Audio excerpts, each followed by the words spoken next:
Olá pessoal, graça e paz da parte de Deus esteja com você, sua casa e também com a sua família. Pastor Rafael presente uma vez mais aqui em nosso canal do Seminário Teológico Ebenezer, com um único propósito, como sempre aqui, gravação dos nossos propósitos, ensinos da palavra do nosso Deus. E hoje, pessoal, quero falar sobre um personagem muito importante que traz consigo uma revelação fundamental dentro da doutrina do ministério, da preparação, da vocação, principalmente na área de atuação ministerial. Eu trouxe aqui dois exemplos que eu quero usar com vocês. Essas duas imagens que eu tenho, que vocês sabem que nós aqui no estúdio temos, né, a réplica do tabernáculo de Moisés, né? Então está aqui, deixa eu focar, focou. Aqui está a réplica, né? É uma imagem ilusória de um sumo, tá? Um sumo sacerdote, e aqui como era o sacerdote.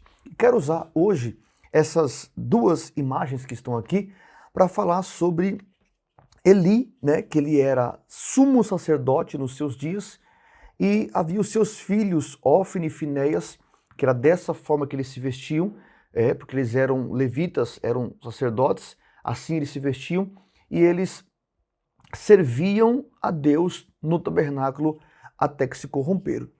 E o texto vai dizer que Eli, assentado na sua cadeira, ele recebeu a unção na cadeira, foi chamado na cadeira, exerceu na cadeira, julgou na cadeira, se corrompeu na cadeira, e o Senhor também permitiu a sua morte na cadeira. Existem alguns obreiros que estão lutando por cadeiras ministeriais, que estão lutando por posição, e a cadeira não passa de uma cadeira. Deus não está preocupado com a cadeira que você se assenta, e sim com o cargo que você exerce, com o ministério que você exerce.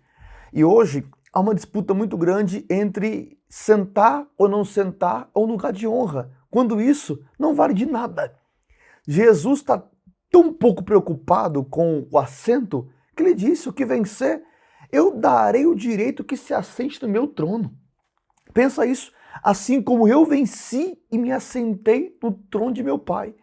Se Jesus se assentou no trono com o Pai, é porque o Pai não está preocupado com o assento só para ele. E se Jesus vai liberar o trono dele, o assento dele para a igreja, é porque Jesus não está preocupado com o assento. Quem está preocupado com o assento é Satanás, porque ele disse: eu estabelecerei meu trono acima das mais altas nuvens. E Jesus não está preocupado com o assento. E nos dias de Eli, ele estava tão preocupado com o assento dele que não percebeu, que passou tanto tempo sentado, que perdeu a fé, a estrutura, a moral, o ministério, a vocação, que a sua casa se corrompia enquanto ele estava sentado e ele não corrigiu mais os seus filhos. Até que a palavra diz, e aqui está minha aula de hoje, que Deus chamou Samuel. E o texto vai dizer, meus amados, que Samuel dormia, olha isso, onde repousava a arca. Então, pensa que no local, né, você vai focar aqui, no lugar que Eli, Ofni e Finéias já não entrava, o menino dormia. O menino entrava. Samuel, ele dormia onde repousava a arca. E se você é um estudioso simples da palavra, você já saberá que a arca repousava no Santíssimo Lugar. Então, se Samuel, sem ser chamado, sem ser ungido, sem ser estabelecido ministerialmente, já entrava onde a arca repousava, amados, imagina o que o ungido faria. Imagina o que o escolhido, estabelecido faria. Então, muitas das vezes, Satanás, ele não sabe da proporção do seu chamado, mas ele desconfia da potência enquanto você ainda é criança. Então ele pensa, se Samuel ele entra enquanto é menino, onde ele estará quando for um homem? E foi tão forte a comunhão de Samuel com a arca, meus amados, foi tão forte que no futuro, Samuel já grande, o texto diz que o povo foi à batalha em Ebenezer. E eles pegaram a arca e levaram a arca a Ebenezer e perderam batalha com a arca em Ebenezer. Por que razão? Porque a arca não funciona com os corruptos. A arca só funcionava agora com o verdadeiro chamado, que era o Samuel. E você pode ver que a sua mãe Ana costurava o éfode para Samuel, sem conhecê-lo. sem saber como ele estava. De ano em ano, ela subia ao templo e de ano em ano, Ana fazia um éfode a Samuel. Profeticamente, eu não sei como está meu filho, mas uma coisa eu sei, ele cresceu, ele desenvolveu, ele aprendeu mais de Deus. Então o éfode dele precisa ser maior. Isso é uma projeção profética. E agora com a morte de Eli, Samuel é que entra, Samuel é que exerce, Samuel é que foi escolhido e essa roupa passou a Samuel. A cadeira passa a Samuel, a função passa a Samuel. A maioria dos que são chamados não tem intenção em ser chamados. Ele só dorme no Santíssimo. É Deus quem chama Samuel, Samuel. E lá no Santíssimo ele dormia onde repousava a arca. Mas Deus não estava preocupado com a arca. Deus estava preocupado com a lâmpada de Israel. Não sei se consegue ver, vai focar, está procurando o meu rosto. Vê se vai fazer assim. Focou. Aí, está procurando o meu rosto. Focou. Deus não estava preocupado com a arca, é porque a lâmpada de Israel estava se apagando.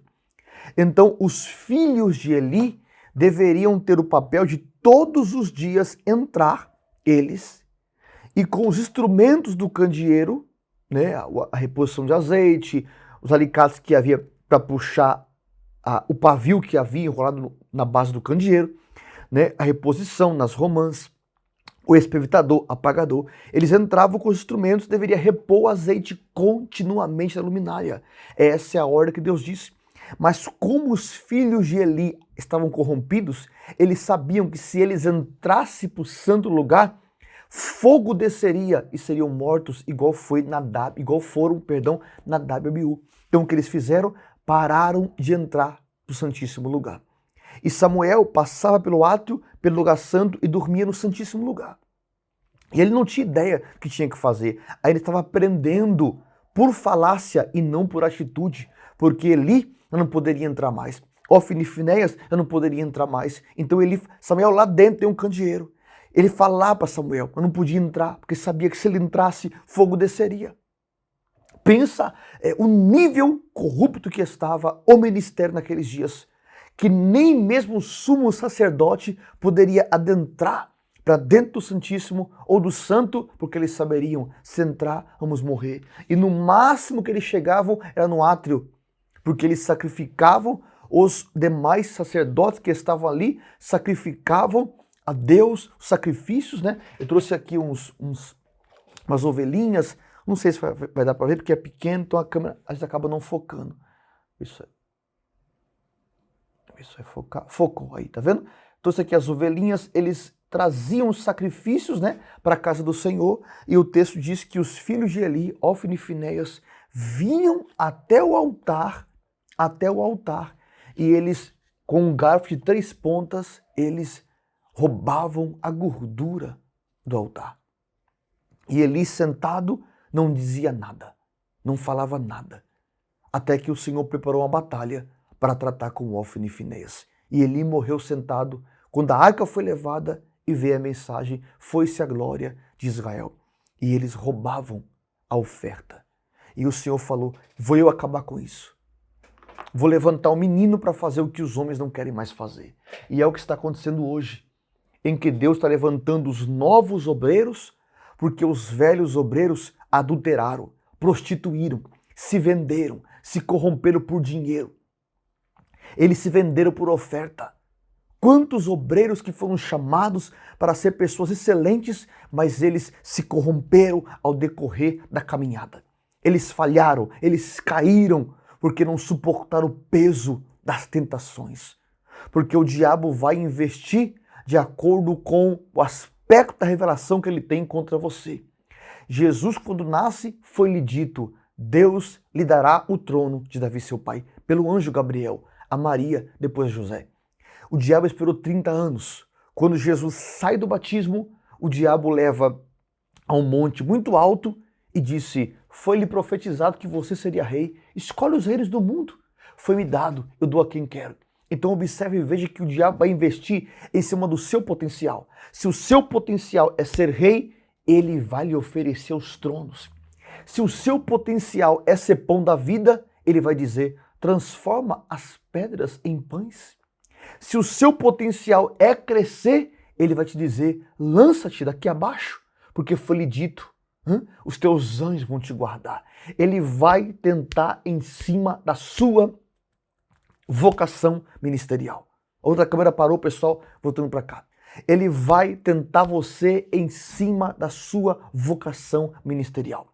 Encheu aqui o cartão de memória, eu não tinha percebido, então voltei para cá. Ele vai investir dentro da sua área de atuação ministerial, porque ele sabe que ele precisa parar você. Porque se ele não te parar, você causará muitos problemas. Assim foi Samuel. Estava dentro do Santíssimo Lugar quando Deus o chama, usando o tom da voz de Eli. Por isso que Samuel foi até ali. Porque lendo o capítulo 3, o texto diz, e a voz do Senhor não era frequente. Não, no texto hebraico diz, e o tom da voz de Deus não era conhecido quando Deus chamou a Samuel. Então Deus sabia que se ele falasse com Samuel, quem está me chamando? Que tom é esse? Samuel precisava entender que existem muitas vozes, mas entre as muitas vozes há um tom. Há um tom que vai definir se é ou não Deus que está falando com você. E muitas pessoas perderam o tom da voz de Deus. Até ouve quando Deus fala, mas também se confunde com a voz dos falsos profetas. E quando você conhece o tom da voz de Deus, nenhum falso profeta conseguirá te enganar, porque você dirá, esse não é o tom. Pode parecer, pode até ser igual, mas não é o tom da voz de Deus. Porque se eu falar e você falar, ambos glórias a Deus, ambos falamos as mesmas palavras, porém o tom da minha voz é um e o tom da sua voz é outro. E como nos dias de Samuel não se conhecia o tom da voz de Deus, então Deus pega o tom da voz de Eli e diz, Samuel, Samuel.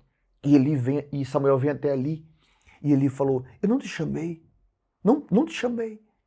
E Samuel, mas eu ouvi, voltou a dormir por 3 vezes. O Senhor falou, 3 vezes. E na quarta do texto entendeu Eli que Deus chamava o menino. E ali ele pôde compreender que os profetas que mataram fora, agora Deus colocou um profeta dentro.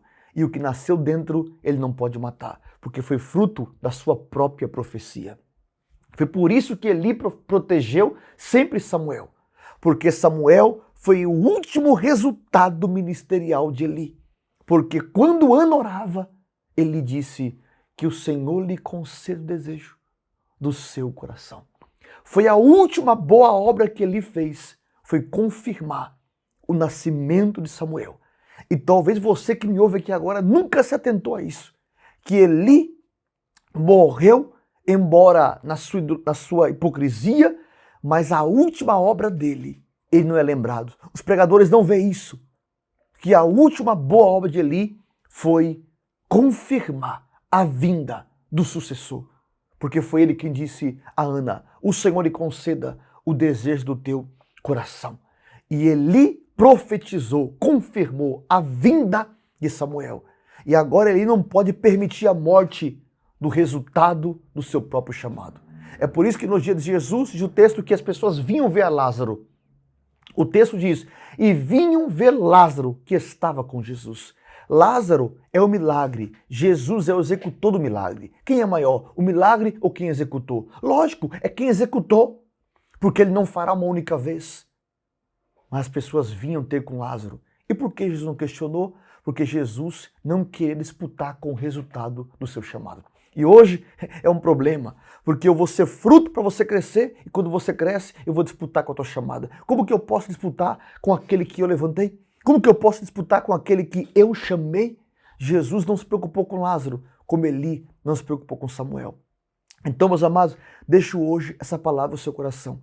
Mesmo que você cresça num ambiente de corrupção, num ambiente de pecado, vá para o ambiente que o pecado nunca entrará, o Santíssimo Lugar. Pois você pode ver que quando o pecado tentou entrar, Nadab e Abiú, Deus o parou na porta. Eles não conseguiram entrar. Com isso, pessoal, fico eu aqui uma vez mais, nesse conteúdo tão especial ao seu coração. Sempre pedindo a você, esteja conosco, Seminário Teológico Ebenezer. Até o próximo vídeo, em nome de Jesus. Grande abraço. Fique com Deus.